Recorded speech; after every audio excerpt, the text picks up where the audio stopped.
अस्सलाम वालेकुम। उम्मीद है आप सब खैरियत से होंगे। अच्छा, आज हम पढ़ते हैं ऑब्सेसिव कंपल्सिव सिम्टम्स के बारे में, जो कि ऑब्सेसिव कंपल्सिव डिसऑर्डर के एक पूरे स्पेक्ट्रम का हिस्सा है। तो इसमें जो कि हम शॉर्ट ओवरव्यू देखेंगे, उसके बाद हमने एक नेक्स्ट चैप्टर है ऑब्सेसिव कंपल्सिव डिसऑर्डर, जिसको रखा गया एंजाइटी स्पेक्ट्रम के साथ। उसके साथ हम मज़ीद इसको पढ़ेंगे, ठीक है। तो इसमें हम जो मेन चीज़ें हैं जो आपको इस बीमारी के बारे में पता होनी चाहिए, उसके बारे में हम पढ़ते हैं, ठीक है। तो ऑब्सेसिव कंपल्सिव डिसऑर्डर है क्या? सबसे पहले ज़रूरी है कि हमें ऑब्सेशंस के बारे में पता हो, देन हम कंपैरिजन की तरफ जाएंगे, ठीक है। Obsessions are the recurrent persistent, ठीक है, ये परसिस्टेंट होने चाहिए। थॉट्स हैं, इम्पल्सेस हैं और इमेजेस हैं, ठीक है। ये तीनों में से कोई भी टाइप इसमें आ सकता है, ठीक है। परसिस्टेंट होने चाहिए, थॉट्स हैं, इम्पल्सेस और इमेजेस हैं, जो डिस्पाइट योर एफर्ट्स आप उसको एक्सक्लूड ना कर सकें, ठीक है। ऑन करेक्टिव फीचर इसकी क्या है कि सब्जेक्टिव सेंस ऑफ स्ट्रगल होनी चाहिए उसमें, कि आप उसमें अपनी कोशिश पूरी कर रहे हो कि वो हम उसको स्टॉप कर लें, लेकिन ये फिर भी आप उसको स्टॉप नहीं कर रहे हैं, ठीक है, रेजिस्ट नहीं कर पा रहे, ठीक है। और वो आपकी अवेयरनेस भी है।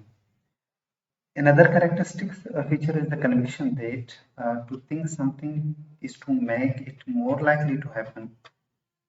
Obsessions are recognized by the person as his own or not implemented from as well.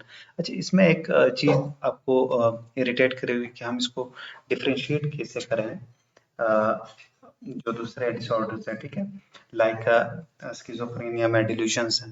Delusion में आपको इंसाइट नहीं रहती कि ये गलत सोच है या ये मैं गलत कर रहा हूँ, ठीक है।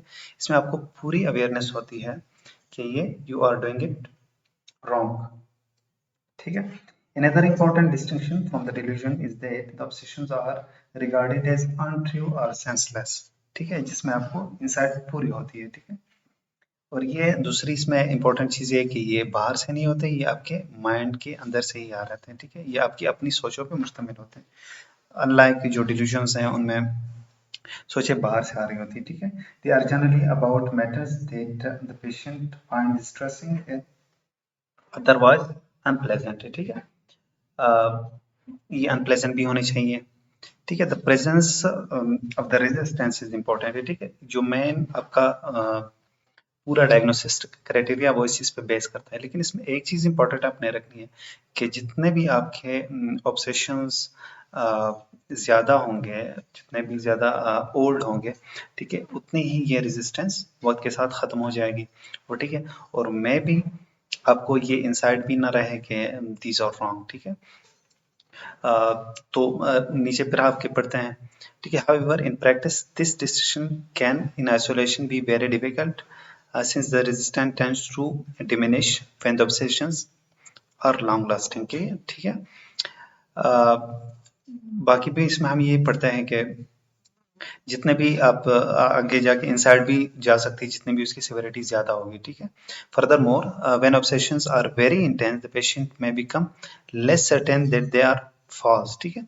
तो यहाँ पे फिर एक और मुश्किल आ जाती है कि आपको उसको स्किज़ोफ्रेनिया से डिफरेंशिएट करना शॉर्ट हिस्ट्री पे ये बड़ा मुश्किल हो जाता है, ठीक है। हाउएवर अ केयरफुल हिस्ट्री, ठीक है, यहाँ पे फिर आपकी मेन चीज आ जाती है कि आपने हिस्ट्री पे बहुत फोकस करना है, not only of the symptoms and also relevant features के बारे में आपने बहुत ज़्यादा अच्छे से उसमें पूछना है। Should be avoided the diagnostic difficulties, ठीक है, वो चीज़ें आपको डायग्नोस्टिक डिफिकल्टीज से फिर बचा सकती हैं, ठीक है। नेक्स्ट हम पढ़ते हैं एक एक करके एक सिम्टम्स के वो होते क्या उनमें, ठीक है।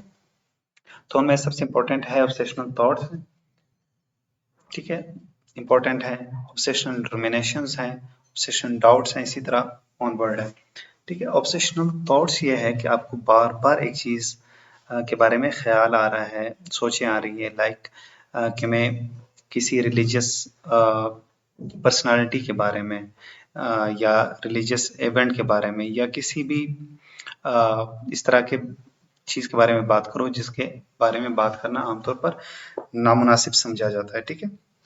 लाइक उसके जहन में बार बार एक रिलीजियस पर्सनालिटी के बारे में गालियां आ रही होंगी, ठीक है, तो ये ऑब्सेशनल थॉट्स हैं, ठीक है, या उसके बारे में ऐसे ख्यालात आ रहेंगे कि लाइक अल्लाह ताला की एग्जिस्टेंस है या नहीं है, ठीक है।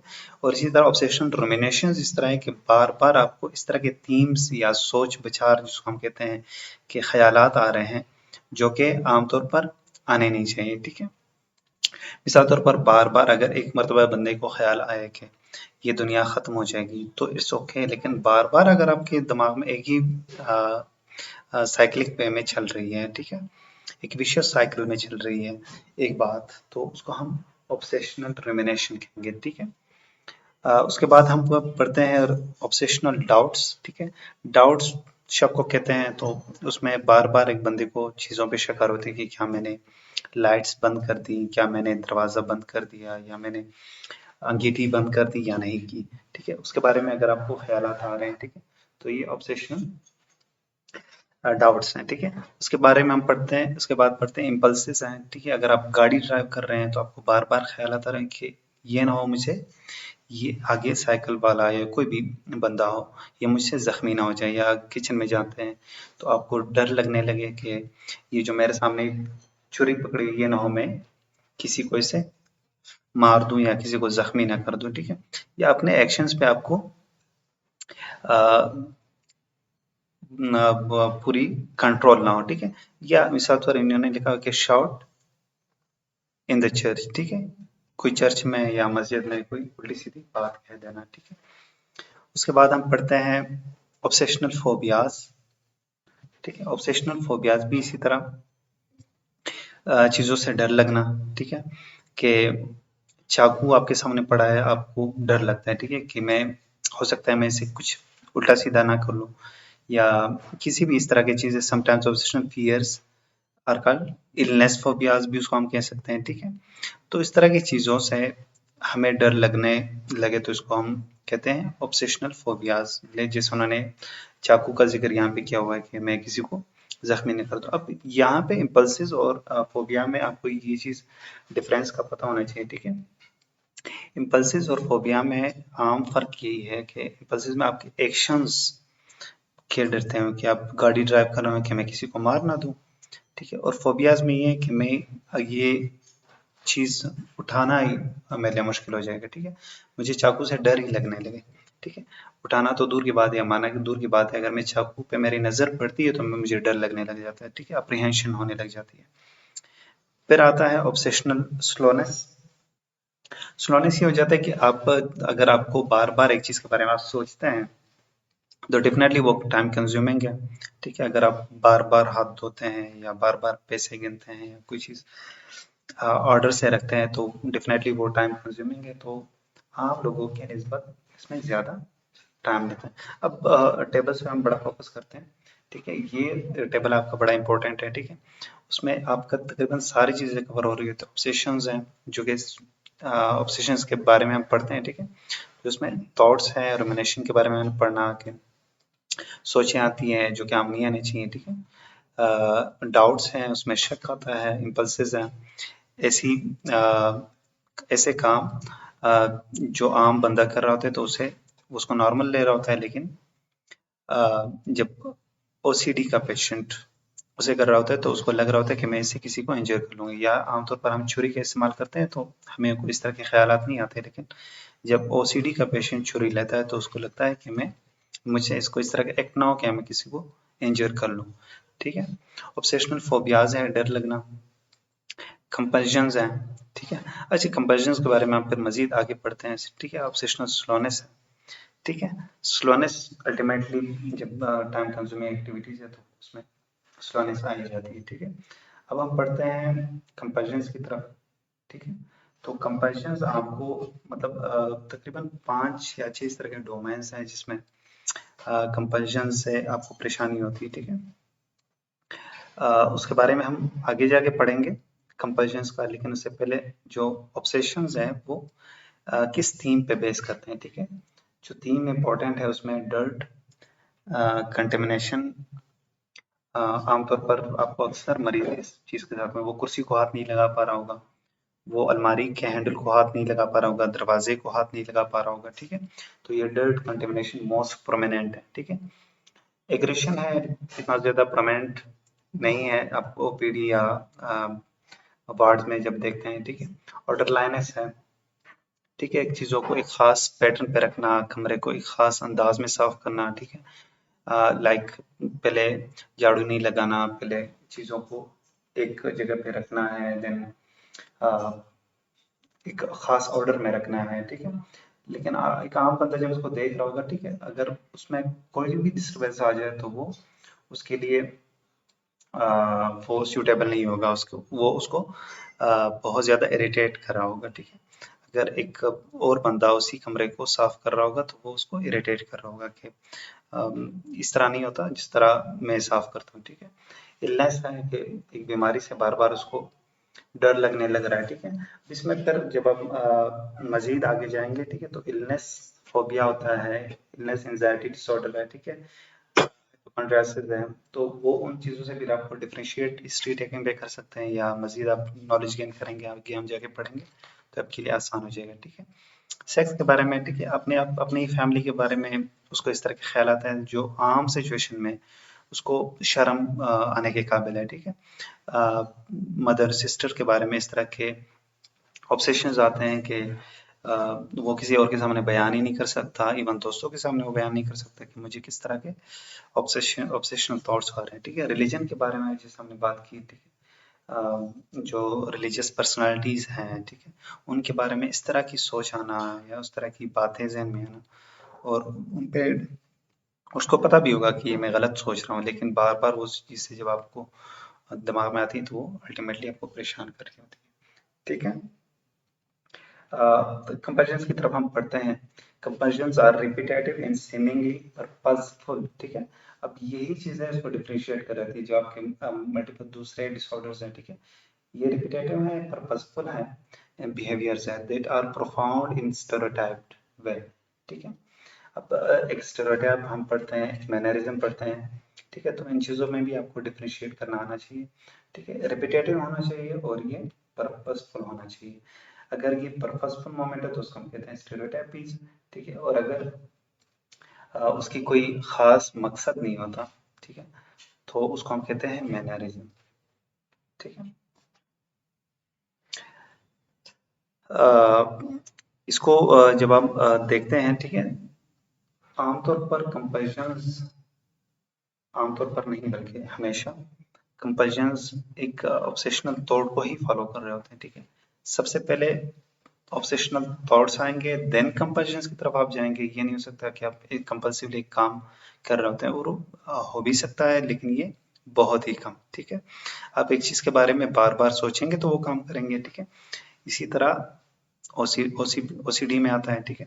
अच्छा, एक ओसीपीडी भी है, उसके बारे में आपने परेशानी होना, उसके बारे में हम मजीद पढ़ते हैं, जो कि एक पर्सनालिटी डिसऑर्डर है। They are accompanied by subjective sense that the behavior must be carried out and by an urge to resist it. अब इसमें सेम ऑब्सेशनल थॉट्स में भी हमने एक रेजिस्टेंस का लफ्ज पढ़ा था, यहाँ पे भी हम पढ़ते हैं, ठीक है, कि आप बार बार कोशिश भी करते हो कि मैं ये काम ना करूँ। लाइक अगर एक बंदा रास्ते में जा रहा है, ठीक है, तो वो कोशिश कर रहा होगा कि मैं एक खास पैटर्न से चलूं, ठीक है। या अगर वो ब्लॉक्स पे चल रहा है, टाइल्स पे चल रहा है, एक टफ टाइल की का रास्ता है, तो वो एक पैटर्न को फॉलो कर रहा होगा, ठीक है। अगर वो उसको डिसरप्ट कर रहा है, एक नॉर्मल बंदा चल रहा होता है, उसको डिसरप्ट हो जाता है तो उसके लिए वो परेशान को नहीं है, लेकिन एक ओसीडी वाले पेशेंट के लिए मैं भी वहां पे हार लगा दे, ठीक है, 10 कदम के रास्ते में, ठीक है, कि मुझे एक खास पैटर्न पे चलना है। इसमें ये चीज आपने ध्यान में रखनी है कि वो टाइम कंज्यूमिंग होना चाहिए और उसकी फंक्शनैलिटी इंपीयर होनी चाहिए, ठीक है। अगर उसने जाना है कहीं पे 1 घंटे में, तो वो 1 घंटा उसने 10 कदम के रास्ते में ही लगा दिया, तो दैट डिनोट्स है abnormality of mind. The comparison usually makes sense given to the content of obsessions. For example, a comparison to wash hands repeatedly is usually driven by obsessional thoughts. ठीक है, उसको पहले obsessional thoughts आएंगे, then वो compulsively अपने hands को wash करेगा, ठीक है। Sometimes obsessional ideas concern the consequences of failing to carry out a comparison in the correct, ठीक है, कि उसको बार बार ये सोच आ रहा है कि ये मैंने काम ठीक तरीके से किया भी है या नहीं है। हो सकता है मैंने ये ठीक से किया नहीं है, that another person will suffer an accident, ठीक है, मैं भी कि मैंने मेरे इस गलती की वजह से किसी और को नुकसान हो, हालांकि उसने वो काम ठीक तरीके से किया होगा लेकिन बार बार उसको वो ख्यालात आ रहे होंगे, ठीक है। अच्छा, मजीद फिर हम पढ़ते हैं दे में काज डायरेक्ट हार्म, ठीक है, लाइक डर्मेटाइटिस है, बार बार आप हैंड वॉश करेंगे तो अल्टीमेटली आपकी स्किन को डैमेज हो जाएगा, ठीक है। अब ये चीज आपको माइंड में रखनी है, क्या ये फॉलो करते हैं ऑब्सेशन थॉट्स को, ठीक है। जब आपको बार बार ख्याल आ रहे थे, मतलब एक बार आपने हाथ धो लिए तो आप अनसेटिस्फाइड रहते हैं कि नहीं ये मैंने करेक्ट वे से, या ये जो हमने यहाँ पे मेंशन किया है करेक्ट वे से मैंने धोया नहीं है, ठीक है, शायद कुछ हैंड्स का कोई हिस्सा रह गया है तो फिर वो करने लग जाते हैं, ठीक है। तो ये एक लूप में, ठीक है, इस तरह के विशियस साइकिल में ये लग जाते हैं, ठीक है, फिर उसको कंप्लीट करता है, फिर उसको कंप्लीट करता है, फिर उसको कंप्लीट करता है, तो ये लूप चलता रहता है, ठीक है। Then they may interfere with normal life, ठीक है। इसके क्राइटेरिया यही है कि वो टाइम कंज्यूमिंग हो और वो आपके नॉर्मल पैटर्न ऑफ लाइफ के साथ वो इंटरफियर करे। अच्छा, फिर although the compulsive act transiently reduces the anxiety, अच्छा ये इसमें एक चीज है कि कंपल्शन आमतौर पर वक्ती तौर पर आपकी एंजाइटी को कम तो कर लेते हैं, ठीक है, मैंने काम कर दिया, ठीक है, मैंने 5 मिनट बाद धो लिए, ठीक है, लेकिन ये आगे जाके एक जिस तरह एंजाइटी में हम पढ़ते हैं कि आप अगर एक चीज को बार बार अवॉइड कर रहे हो, ठीक है, अवॉइड कर रहे हो तो वो चीजें ज्यादा हो जाएंगी, ठीक है। इसी तरह ओसीडी में अगर एक पैटर्न से आप काम बार बार ज्यादा कर रहे हो, ठीक है, तो वो अल्टीमेटली ओसीडी आपकी ज्यादा हो जाएगी, ठीक है। तो ये आपने ध्यान में रखना है, ठीक है। मजीद इसमें कुछ आई थिंक इस तरह ठीक है, फिर जैसे हमने शुरू में पढ़ा था कि डर्ट और कंटेमिनेशन है, इसी तरह ऑर्डर लाइनस है, जो हमने यहाँ पे चीजें डिस्कस की थी, ठीक है। इसी तरह कंपैरिजन भी हैं, चेकिंग रिचुअल्स हैं, ठीक है, कि आपने क्या बर्नर है या आपने दरवाजा ठीक से बंद किया था या नहीं किया था, ठीक है। फिर क्लीनिंग है, आपने हाथ ठीक से धोए थे यानी करेक्ट वे में धोए या नहीं धोए, ठीक है। क्लॉथिंग है, ठीक है, आपने खास तरीके से ड्रेस पहना है या नहीं, आम तरीके से, लाइक सबसे पहले मैंने राइट बाजू डालना है, देन मैंने लेफ्ट डालना है, देन मैंने इसी तरह अगर आपने कभी लेफ्ट बाजू डाल दिया तो आपने ये रिपीट करते रहना है, ठीक है। एक इसमें ये चीज आपने काउंट करनी कि टाइम कंज्यूमिंग, अगर एक नॉर्मली 2-3 मरतबा बंदे कर लेते हैं तो वो अल्टीमेटली इतना प्रॉब्लमेटिक नहीं रहता, लेकिन अगर वो टाइम कंज्यूमिंग एंड आप प्रॉब्लमेटिक विद योर फंक्शनैलिटी तो आपके लिए परेशान कौन साबित हो सकता है, ठीक है। तो वो एक डिसऑर्डर को हम कहलाता है अल्टीमेटली। ड्रेसिंग रिचुअल है जैसे हमने अभी डिस्कस किया है, ठीक है। उसके बाद हम इंशाल्लाह पढ़ेंगे नेक्स्ट लेक्चर में ओवर वैल्यूड आइडियाज, इंशाल्लाह होपफुली आपको ये वीडियो समझ आई होगी और एंजॉय किया होगा आपने। Thank you so much.